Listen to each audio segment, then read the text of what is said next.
All right. So welcome to our free LSAT prep hour for today, November 8th. We are going to talk about reading comp today. So whether you're doing this live or watching this on recording, you're going to want the PDF of the June 2007 LSAT. I provided the link in the chat for those who are here. If you're watching this recording, you can just Google June 2007 LSAT to get that free PDF from the LSAT's website. Okay, so what are we working on today? First off, we're going to talk about the idea of the scale. So if you've taken our course or worked through our materials, you've seen this idea of a scale for a passage. If you haven't, this will maybe be a little bit of a new thing, but it's a way to read like a lawyer as you're doing these passages and make sure you know what the LSAT is trying to have you get out of this. A lot of times what people do instead when they read a passage is they read for just the topic, the content. Oh, this is a passage about, the popularity of martial arts in the mid 20th century, or this is a passage about, raccoons and bears or something like that. But okay, what about them, right? What's the relationship? I want something that has a verb in it. The author thinks that this caused that, or this is better than that, or that a new approach is going to lead to certain kinds of problems, right? So we want to see what the author's idea is about what they're saying and what other people think. And that's that idea of a scale come back to a couple times. So the basic idea of a scale would be something like this. Let's say you're reading a passage about whether tomatoes are a fruit or a vegetable, right? And maybe the paragraph one just starts right in. Hey, an age-old question is whether tomatoes are a fruit or vegetable. And it depends. Sometimes they'll just come right out with their opinion. Well, clearly they're a vegetable. Other times they'll wait till the end and make you wait for it. But it's really common that somewhere by the beginning of paragraph 2, the author has actually come out and said what they're thinking. They've given you their opinion. In this case, so they start with, hey, it's a vegetable. Then they show what other people think. Well, some people say tomatoes are fruits because fruits have seeds. Things with seeds are fruits, right? But that's tricky because not everything that has seeds is something we consider a fruit, so we can't use that. And they're saying, well, in the end,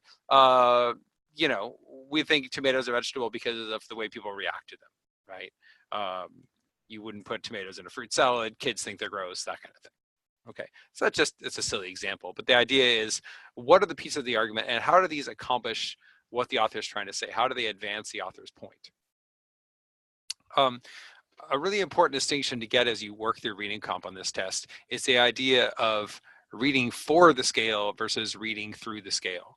When you're reading for the scale, you're trying to understand what the author's point is, what the debate is, what the terms of the debate are. When you're reading through the scale, it's where you feel you already have that, and now you're trying to see how does this play out. So if you already know that the passage is about, disagreements between Democrats and Republicans about healthcare, if you already know that, then you can see, okay, now how does paragraph 2 build on that? How does paragraph 3 build on that? If you already know that the author is trying to figure out if tomatoes are a fruit or a vegetable, then you're saying, okay, now how do they advance their point and what is their eventual opinion if they haven't come out with it already? Again, some passages set up the scale and resolve it very quickly. Hey, there's 2 sides and I like this one. Other times they take a while to resolve the idea, but they set up the scale quickly. In other words, they say, hey, there's 2 sides and there's pros in favor of this side and cons, the pros in favor of that side and cons, and they take a while to come down with their opinion. There are some passages that are even tougher where they kind of don't do either for a while. They set up some background. You're like, okay, where is this going? And then they talk to you about some different approaches that have been taken. You don't really see what the 2 sides to the story are even till later in the passage. And there are occasionally passages that don't really have a scale. They just like tell you some information about some stuff. They just tell you, hey, here's how color movies were made or something like that, or here's a cool artist and some cool stuff they did. And you can see the scale as this artist is good, but there's no one saying they're bad. The author's just kind of pushing this point. So that's a couple ways we can see this. So what we want to be able to do as we read the passage we're working on today is say, what kind of underlying debate is there and what signs do we see of the author's views about that debate? We're going to use that to get ready to answer the questions. And then when we go into the questions, we're going to focus on how to use that scale, how to use our understanding of the author's point to make all the questions easier as much as possible. there will be a couple questions that are very broad, the main point, the primary purpose type of questions. And then there'll be very specific questions, how do they use this word, or why do they say this particular thing, or what would they feel about this exact idea, or which of these things is even mentioned.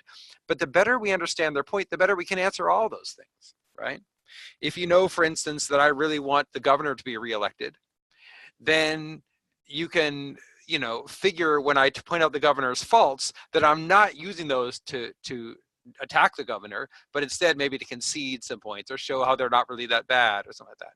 Whereas if my point is that the governor is terrible and should be kicked out immediately, then when I point out the governor's faults, it's more direct. Oh, he's pointing out the governor's faults to tell us to get rid of the governor, right? So we always want to know what the author's idea is, what the author's opinion is, and we filter everything we're seeing through that.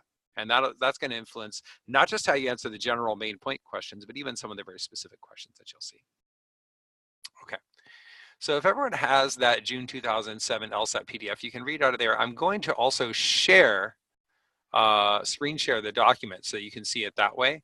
But I figure it's best if you have your own so that you can have it pulled up even when we're not, when I don't have this shared.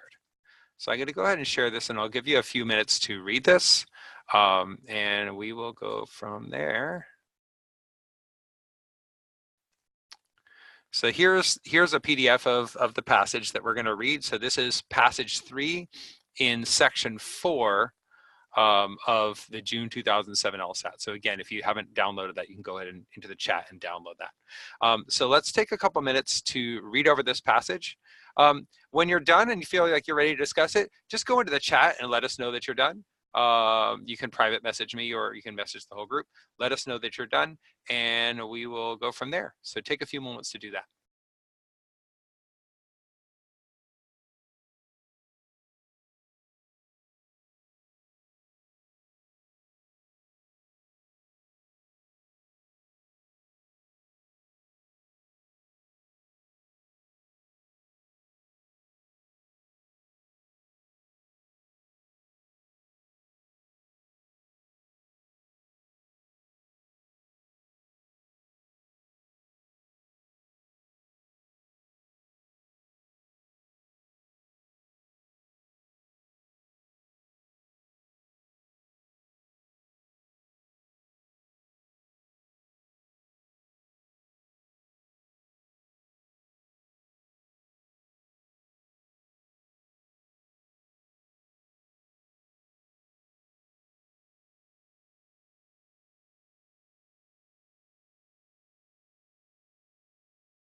All right, how are we doing on this passage? Do we need a little more time just to read it? Again, I should be clear. We're just reading right now. We're not doing all the questions.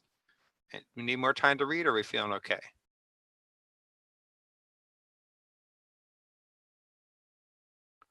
Colleen's done. Luke's good.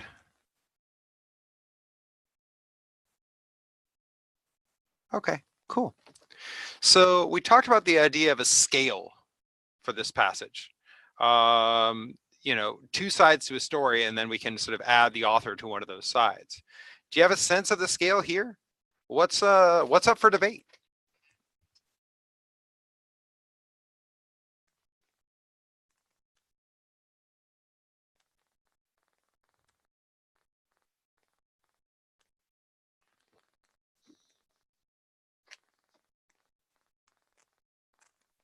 Some of you may have been thrown by the antiquated technology of this article. I found that the LSAT, so this is a 10-year-old, 11-year-old LSAT, and I found the LSAT lags a little bit behind the rest of the world in terms of how soon they address technology.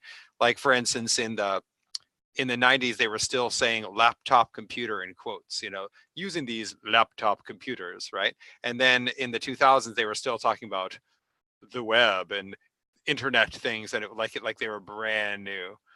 So they're debating about the World Wide Web, but they're not debating about it in the sense of like, hey, World Wide Web, thumbs up or thumbs down. What are they debating about the World Wide Web? What is it that's being disputed?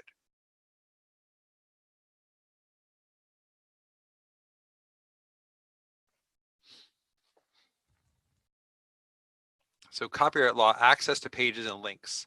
Okay. So notice right now, and everything you guys are saying is right, but notice one thing. So far, people are responding to me with nouns, which makes sense. I said, what's being disputed? And you said, what's being disputed? The web, copyright law. But we want to, in the end, add a statement to that. What about those things what are people thinking about those things?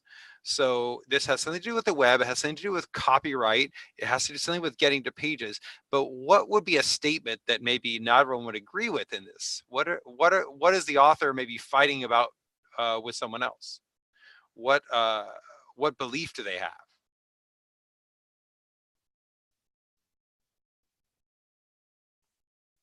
If we kind of start scanning through this passage, we can see, all right, the World Wide Web, and they tell you what the web is, okay, called pages, you know, okay, we've got that. Yeah, so is it a good idea to change the copyright law to restrict access, right? So it says it raises legal issues. So right away, we can start seeing, you know, what's important here. And if I just start getting in here, I can say, well, okay, well, first off, the World Wide Web raises legal issues about the rights of owners of intellectual property, notably those who create documents for inclusion on web pages. So if I am putting a document up on the web, what are my rights if that's my property? So for instance, if I created a guide on how to take the LSAT and I put it up online, what are my rights? Okay. Yeah, so that's one of my rights. I can protect what I'm doing, right? Notice that they're saying some of these owners, anytime they say some people think, you can pretty much expect that they're going to have a counterpoint to that, right? Well, some people think this. If you study the LSAT a lot, you know that some can include all the way up to all. I can say, you know, some humans breathe oxygen. Well, anyone alive is breathing oxygen, right? Um, but um, but here, when they say some people think this, they're usually going to come in with a counterpunch of something else. Okay. So some of these owners claim that unless copyright law is strengthened, their property will not be protected. Okay. And then web users, so there's someone else. Now we've got two different views. Web users claim that if their ability to access information is reduced, the web can't live up to its potential. Right? This sounds like familiar with a lot of copyright stuff we've seen. There's, you know, when we talk about file sharing or music, right? On the one hand, you know, if I own the rights to a song, I want to be able to protect my copyright. On the other hand, if you make a YouTube video that has my song in it, should I really be able to stop you? And people have argued, you know, everything from one extreme to the other. Some people are like, no, you should be able to put up everything you want. If I, you know, write a series of LSAT books, you think that you can just put them up on the web for free, even if I haven't put them up. Or if I make an album, that you can just, you know, upload that album to the cloud and there should be nothing I can do about it. So, you know, there's different views about that, right? So far, we just see a debate though, right? So we see a scale. Hey, should we strengthen the protection for people who put stuff up on the web, or should we not, right? So do we see any lines where the author kind of weighs in on this?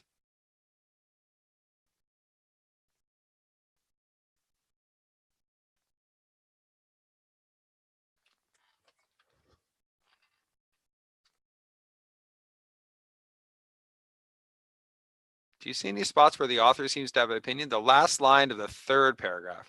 So at the very end, they say, and they seem to side with the other folks, right?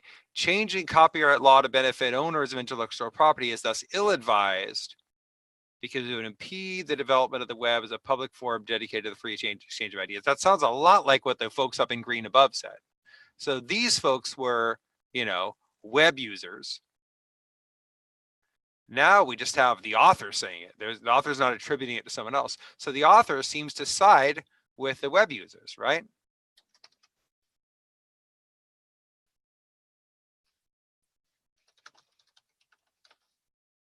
As opposed to the copyright owners that were in paragraph 1.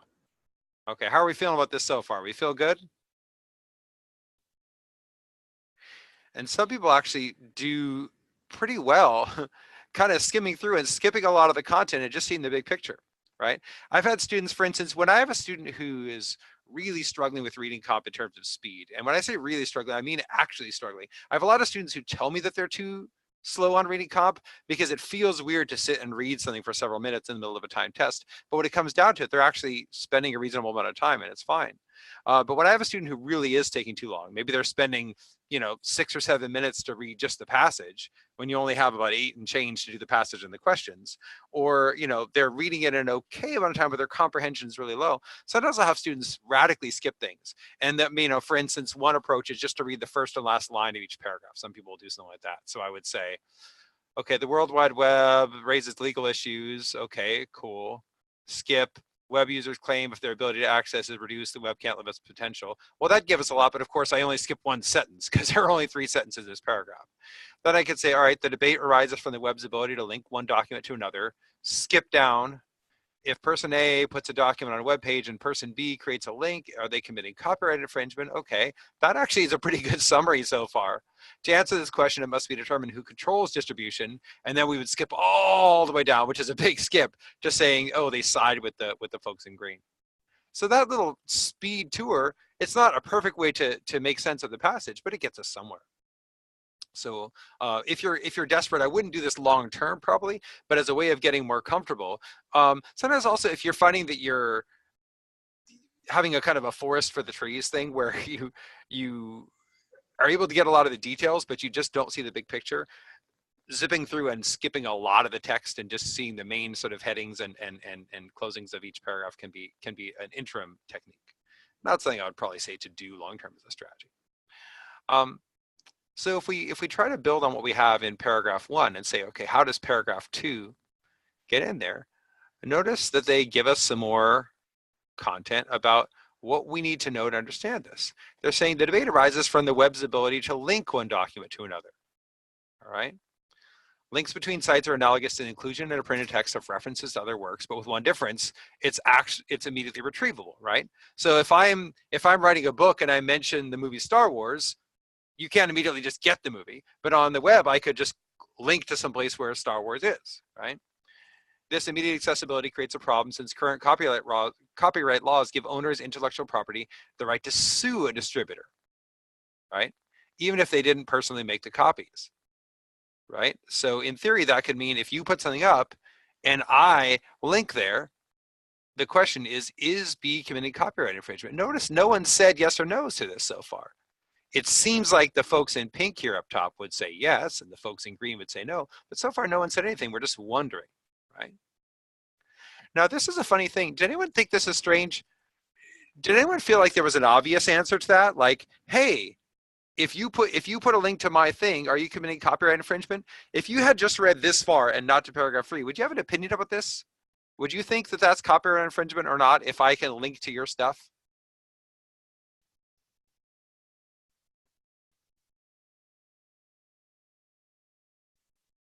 What do y'all think?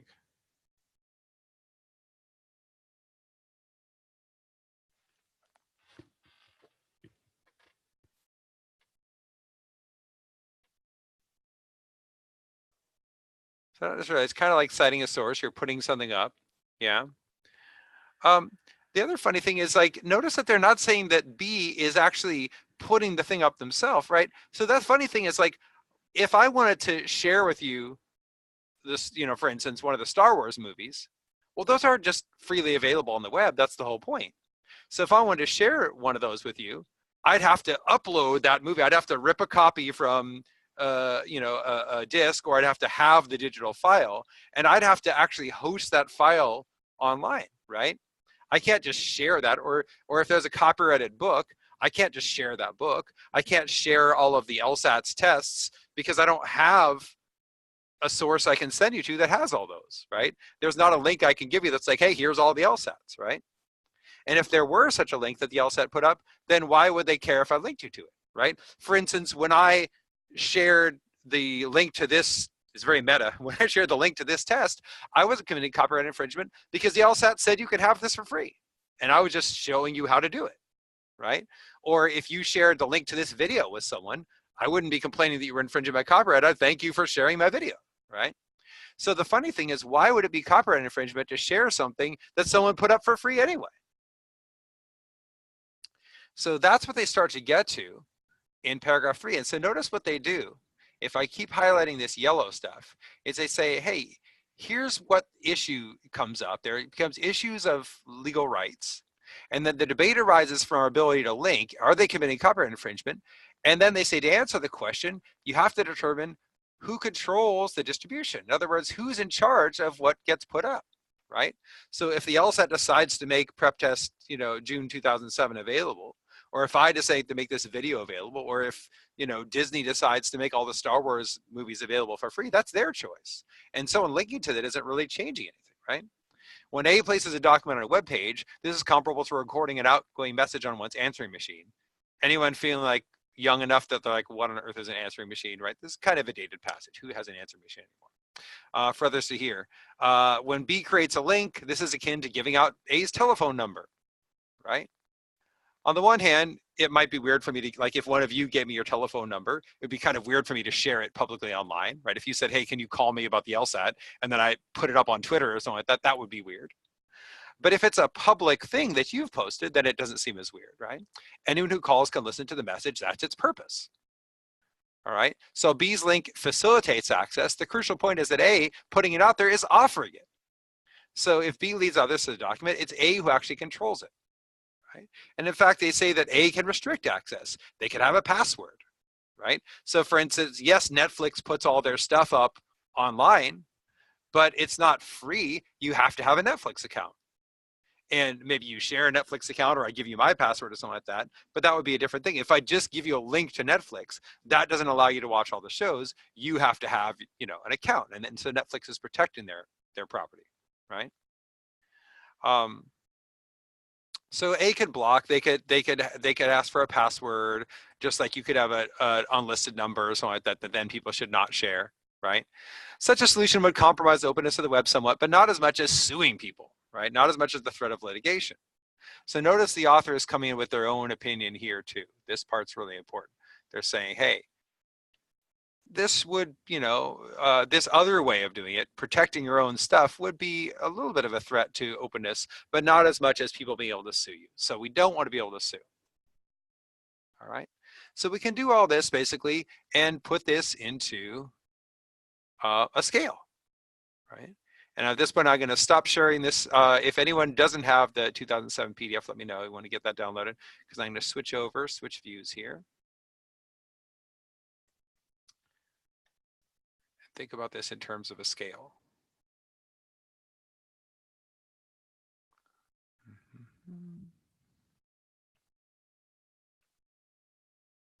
All right. Sometimes we'll think about a tilt for the scale. I'm not going to get too much into that right now. Typically, we tilt the scale toward whatever is getting the most attention, whatever is getting the most time in the passage. But for now, I'm just going to worry about getting the two sides of the scale taken care of, because that's what I really want to focus on today. And so for our purposes, the two sides would be basically what? What are we trying to see as the two sides of this debate then?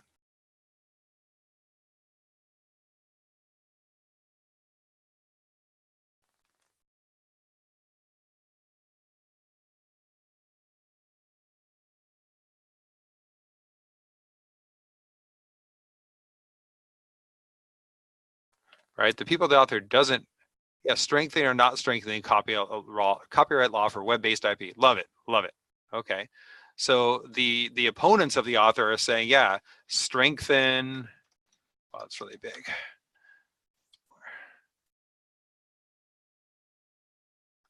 So they're saying, hey, strengthen copyright law for web intellectual property. And the author is saying, do not strengthen that law. This is the author's point of view. And why do they think so? Well, it's going to threaten openness of the web. And also, there are other ways to protect your stuff.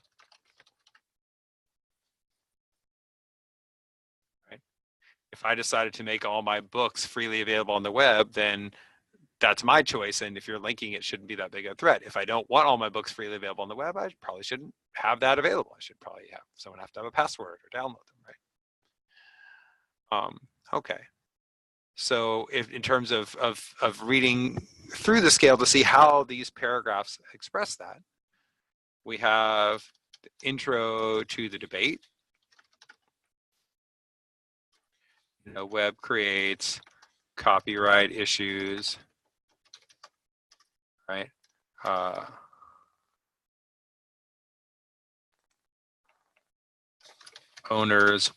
Some owners want more protection.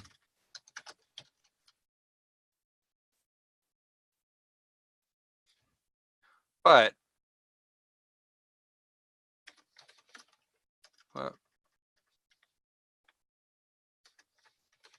some users think this threatens the web, right? Okay. And then they get into, you know, how this compares, right? And so they make an analogy, right? But that's okay. So I guess the analogy shows up in paragraph 3. They have a brief analogy about printed works in paragraph 2. So basically, you know, if basically if A links to B's site, is that distribution that we can sue over?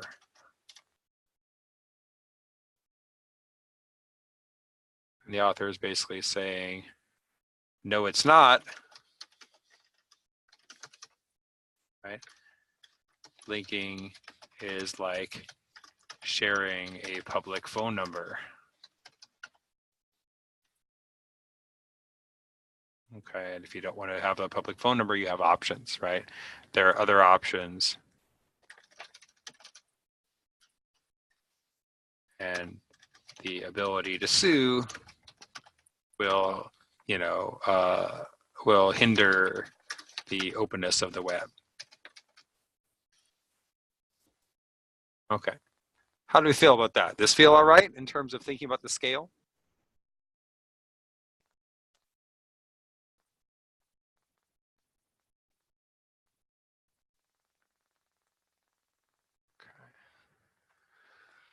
Let's see what we can do here then with some of the questions. So the idea with the questions is thinking about, okay, is this something that I can answer just based on my overall understanding of the scale and the passage map? Or is this something I need to go back for? When in doubt, I'll go back. But there will be at least a couple questions per passage that I can answer without going back because they really are just dealing with the scale, right?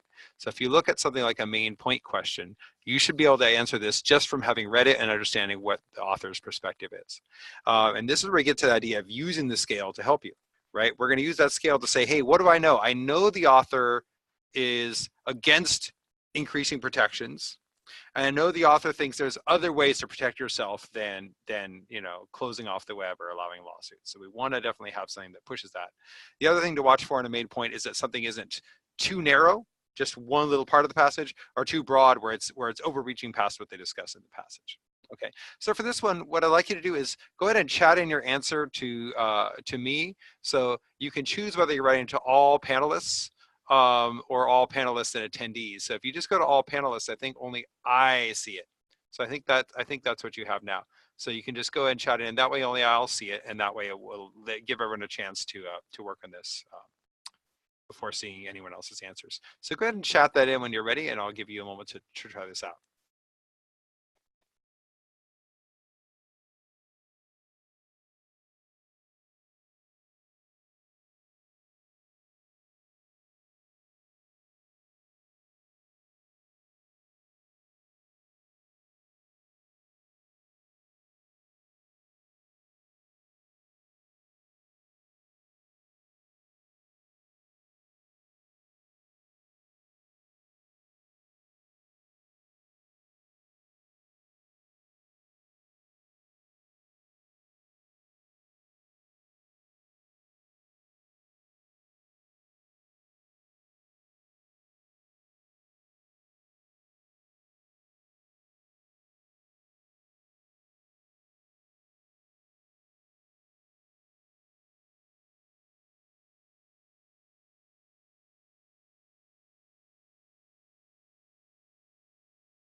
All right, if you don't have an answer, go ahead and type it into the chat. Okay,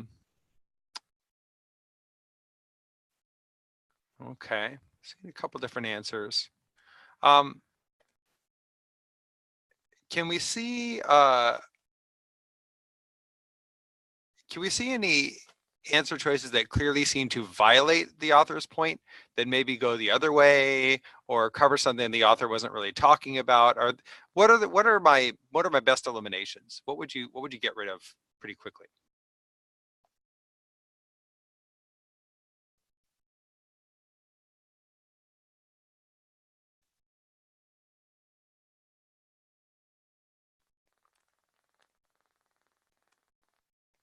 Colleen says we can eliminate C.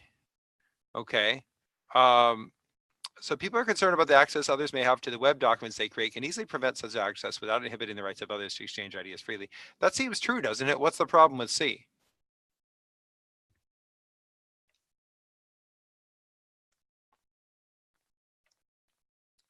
Yeah, C is super narrow, right? It's like, hey, you can cut off people's access, so we're good here. But that's one point they make near the end, but it doesn't get to the idea of, should we increase the protection, et cetera. It doesn't touch on the scale very much. Okay, what else is definitely not good?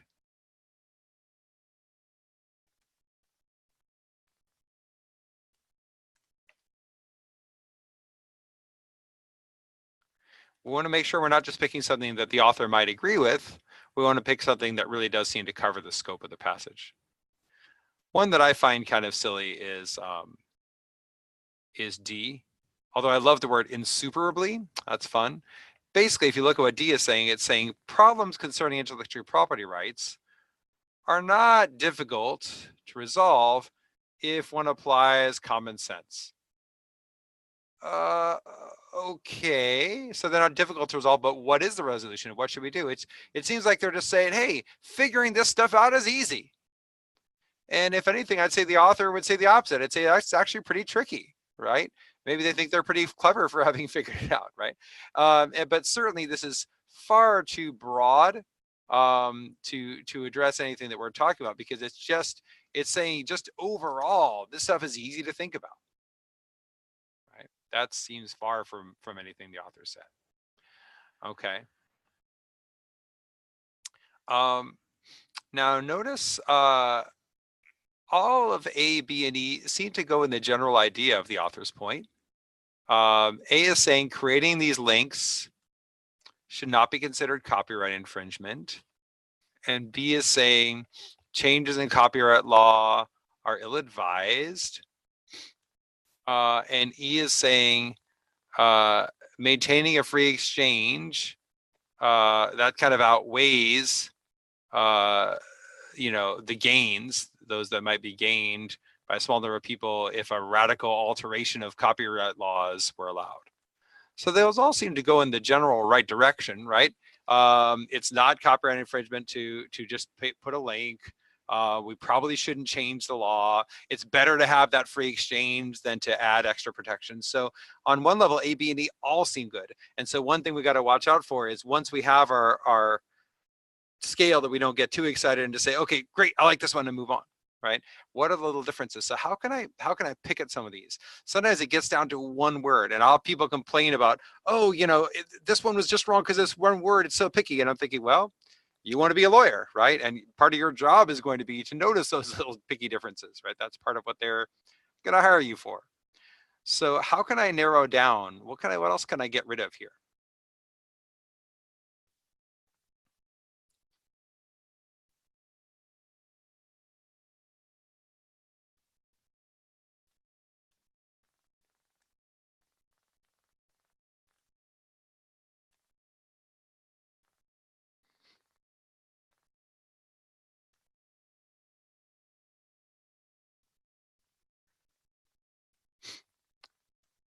B didn't talk about amplifying ideas.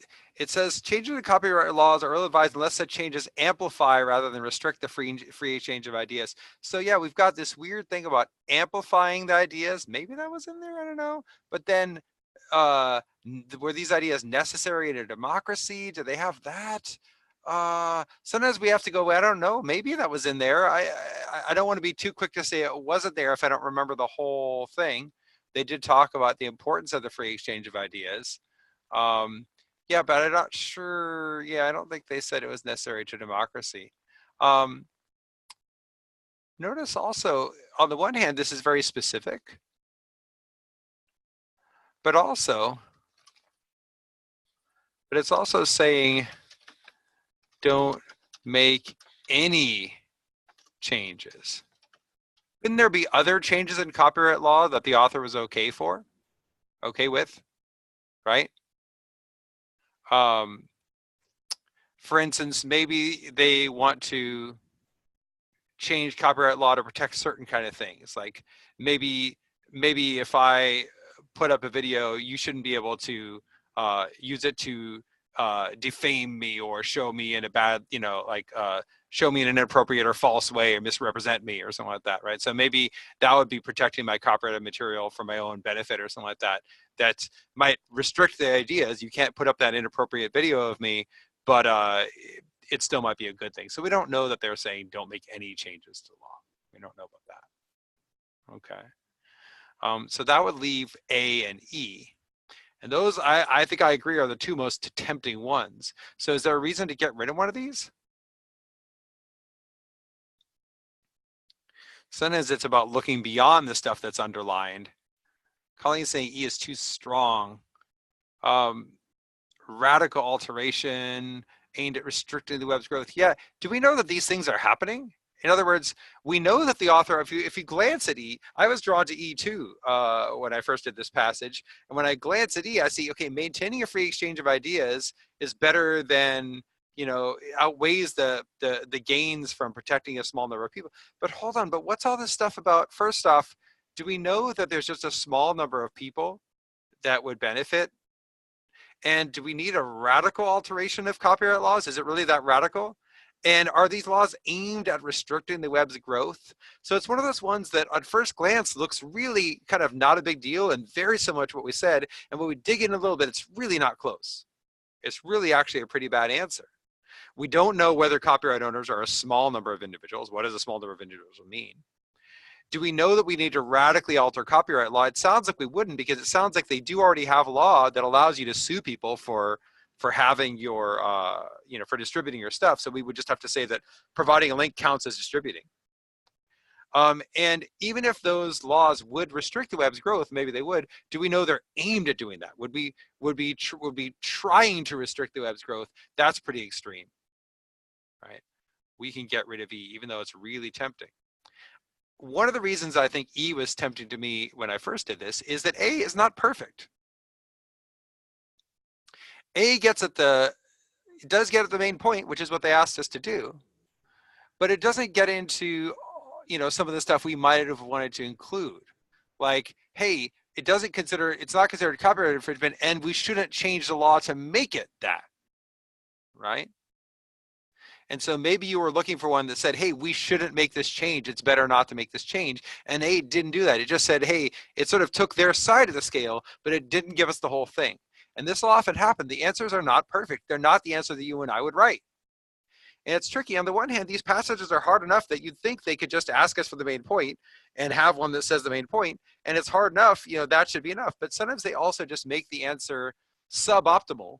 And part of our job is to say, look, given what I know, which of these can work, could be said to be the main point, right? And that's a tricky thing, right? Even if it's maybe not how you would see it, right? Maybe one person's description of their favorite TV show is a group of young people in the city, work out their lives together or something like that. Someone else's description is, privileged, wealthy white people whine about things of no consequence. Maybe that's also true. It's a little judgier, right? It's a little more negative toward the show, but it still could be seen as, well, that does happen, right? So sometimes there's more than one way to describe something with a different kind of edge or different kind of slant. Obviously, if the author had a negative opinion like that, like these characters are whining, we need to see that reflected in the passage. But as long as we're showing their side of the scale, we might describe it in slightly different ways and it's still true. So is the author saying that we should not consider these things copyright infringement? Sure. Does this leave something out? Yeah, it leaves out their suggestion that we don't change the law, but it still plays, it still works. Okay. So that's a very broad question. And so it's natural for us to use the scale to do that. Okay. But sometimes we have to use our scale to help us with a much more specific question. So let me give you an example of that.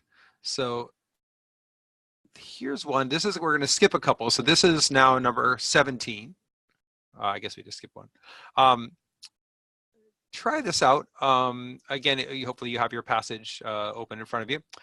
Try this out. And again, chat me in your answer when you've got it. We'll discuss it in a minute.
Okay, if you haven't already, go ahead and chat in your best answer on this one. This is a little bit of an open-ended question because they're asking, hey, what would the author agree with? It could be just about anything, right? It could be, hey, they're fair game and it's okay to link to them. It could have been, the law is not currently entirely clear about whether you can sue about these things. It could be, um, their legality is in question by some people, et cetera, right? Or the legality of sharing them. So there's different ways they could talk about these things, or it could be something much more specific. So with these, we have to go back, but it can still really help to use a scale to get rid of the answers that don't make sense. Some of these, as soon as I glance at them, I can just go, no, wrong, right? So do you see something here that directly contradicts the author's point, the author's side of the scale? Which of these answers are just going the total wrong way?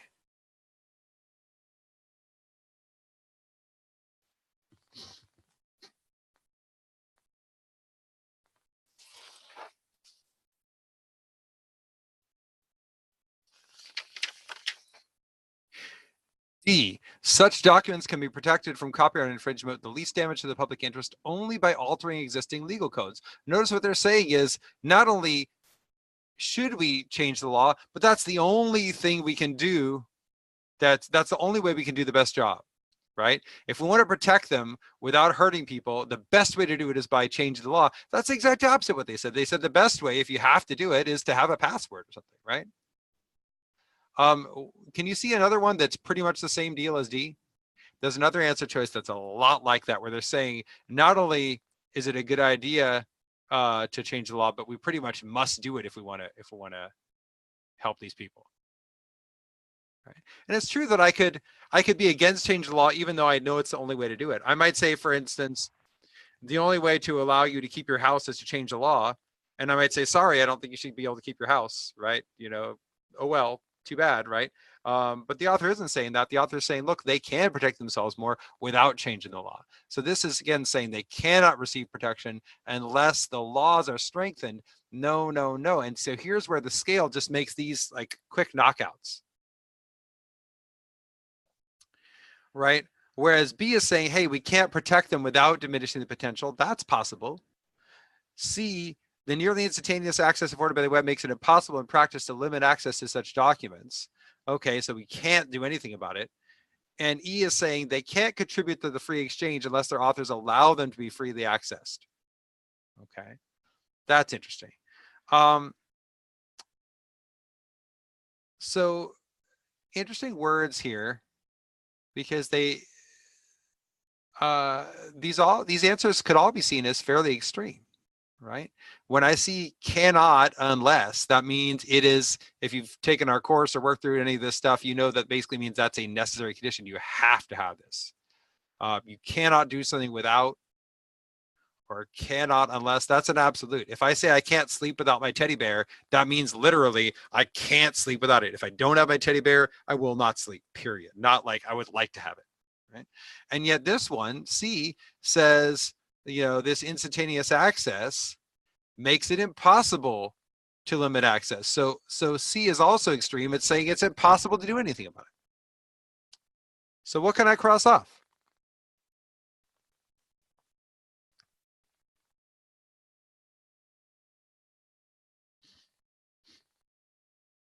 C, it makes it impossible to limit access. What's the problem with this? Isn't there a way to limit access? What's the author say we can do?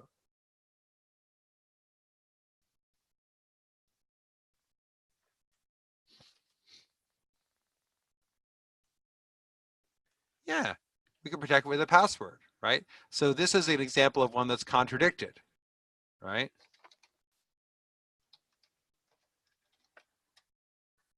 You can use a password, okay? And if C is contradicted, we can also see that B is kind of the same deal. It can't be protected without significantly diminishing the potential to be a widely used form of communication. Now, notice that E and B both say that it's going to limit things to prevent free access, right? It's like if I have let's say I own the New York Times. That'd be cool. Let's say I own the New York Times. Is it going to limit the free exchange of information if I put up a paywall? Yes, right? Now, when people share my articles on social media, only people who subscribe can read them. So not as many people will read the articles as if I made them free. And if I took my Manhattan Prep books and made those available free, yeah, more people would read them than if I charged for them, for sure.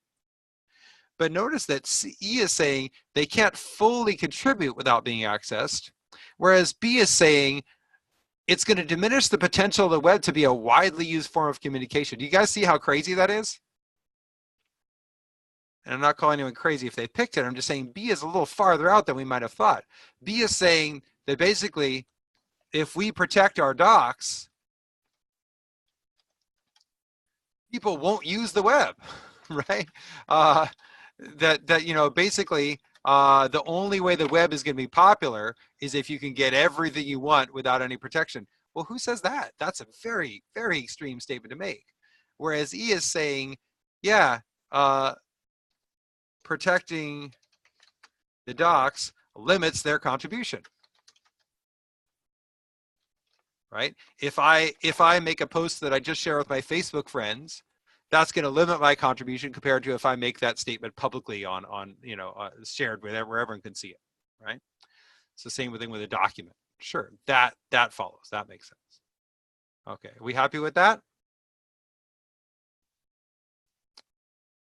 All right, bonus time. Let's do one more real quick here.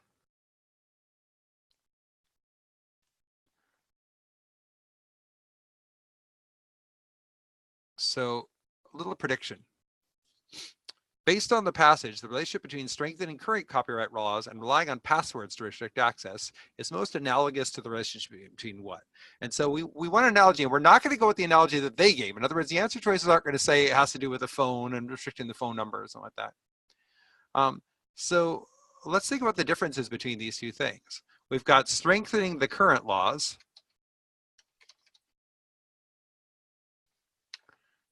and then we have relying on passwords, right? What's the difference between those things to the author? What does the author think is really different about those?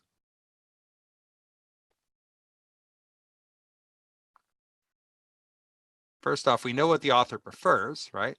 The author prefers to rely on passwords, and why?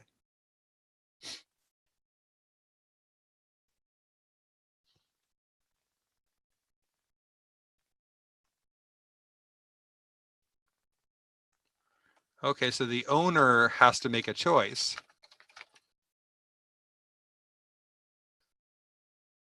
But if they don't, we can share, right?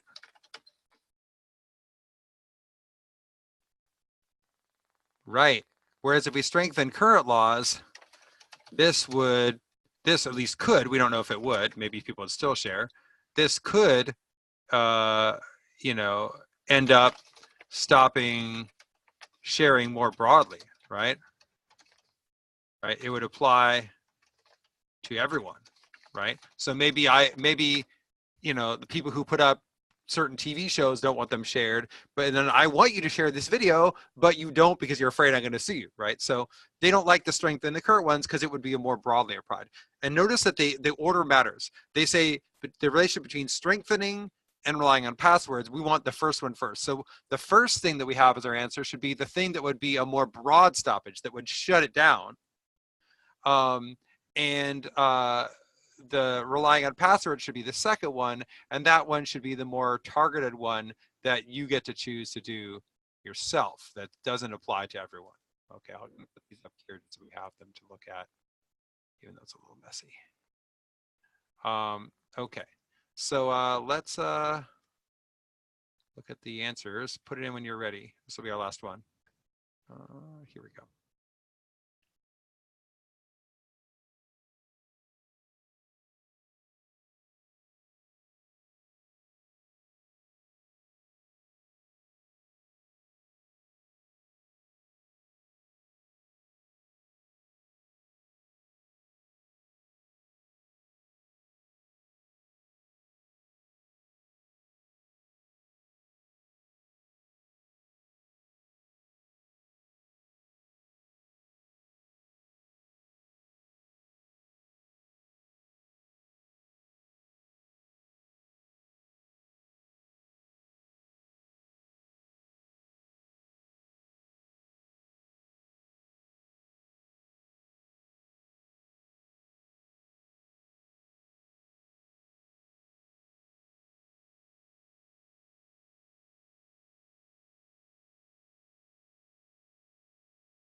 All right, so we want to have something that says heavily broadly prohibitive versus more narrowly prohibitive or requires responsibility from you, right? So noticing immediately A says allowing everyone use of a public facility. Oh, wait. If we strengthen current copyright laws, that doesn't allow everyone to use it. It allows people not to use. That's immediately out. B, outlawing the use of a drug. That sounds good. It just outlawed. And outlawing its sale. Wait a minute. That's more general, right? B is basically saying, look, you can, you can't, like B is saying, for instance, you can't smoke marijuana. And then the second half saying, oh, well, you just can't buy it, right? And those are two different things. Outlawing the sale would be like two different sides of things. It doesn't show that the second one puts the responsibility on the owner, right? So we don't want that. Okay.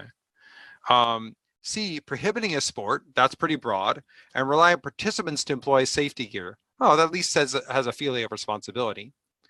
Passing a new law and enforcing that law, no, because that doesn't get to the differences in what the law actually allows you to do. Allowing unrestricted entry to a building, oh, that's like A. It's like letting everyone use it. So we're left with C. C is saying, hey, no one can do this, versus, it's up to the people doing it to decide, to make it go properly to get the result they want. Okay. Well, I'm going to stop us there. Thanks all for sitting in today. Thanks to all who chimed in with support. Let's wrap up here. But love to see you in one of our classes if you haven't taken one already. So I'll end with the obligatory plug. So check out our website to see any of our classes. If you have any questions for me, feel free to ask and stick around. Other than that, I just want to thank everyone for coming, and good luck with your test. Thanks all.